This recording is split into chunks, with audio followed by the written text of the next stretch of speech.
আমি যখন ছোট ছিলাম খেলতে যেতাম মেঘের দলে।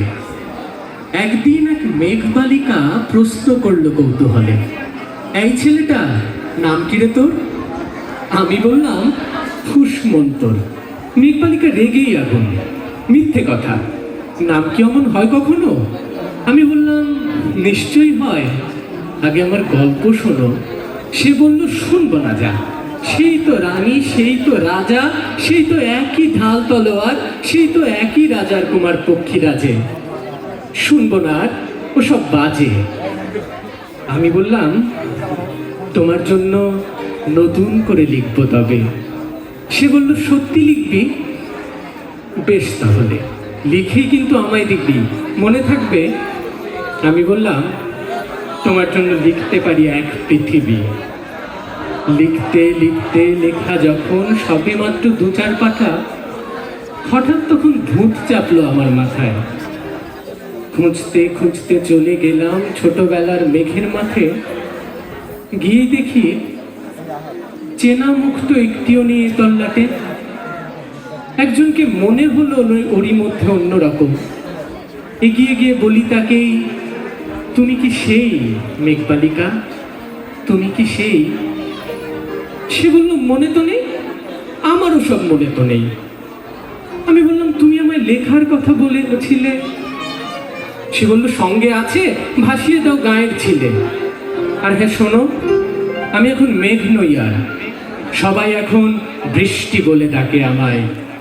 বলেই হঠাৎ এক পশলায় চুল থেকে নখ আমায় পুরো ভিজিয়ে দিয়ে অন্য অন্য বৃষ্টি বাদল সঙ্গে নিয়ে মিলিয়ে গেল খরস্রোতায়, মিলিয়ে গেল দূরে কোথায়, দূরে দূরে।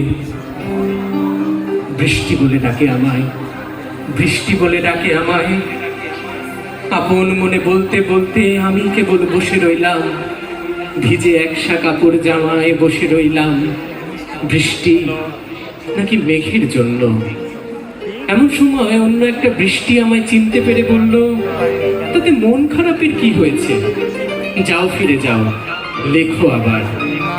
এখন পুরো বর্ষা চলছে, তাই আমরা সবাই এখন নানান দেশে ভীষণ ব্যস্ত। তুমিও যাও, মন দাওকে তোমার কাজে। বর্ষা থেকে ফিরে আমরা নিজেই আসবো তোমার কাছে। এক পৃথিবী লিখবো আমি, এক পৃথিবী লিখবো বলে ঘর থেকে সেই বেরিয়ে গেলাম। ঘর থেকে সেই ঘর বাঁধলাম গহন বনে, সঙ্গী শুধু কাগজ কলম। একাই থাকবো, একাই দুটো ফুটিয়ে খাবো, 2-1 মুঠো ধুলো মাটি আসবে মনে, তাদের লিখবো, লিখেই যাব। এক পৃথিবীর 100 রকম স্বপ্ন দেখার সাধ্য থাকবে যেরূপ কথার, সেরূপ কথা আমার একার। ঘাড় গুজে দিন লিখতে লিখতে, ঘাড় গুজে রাত লিখতে লিখতে, মুছেছে দিন মুছেছে রাত।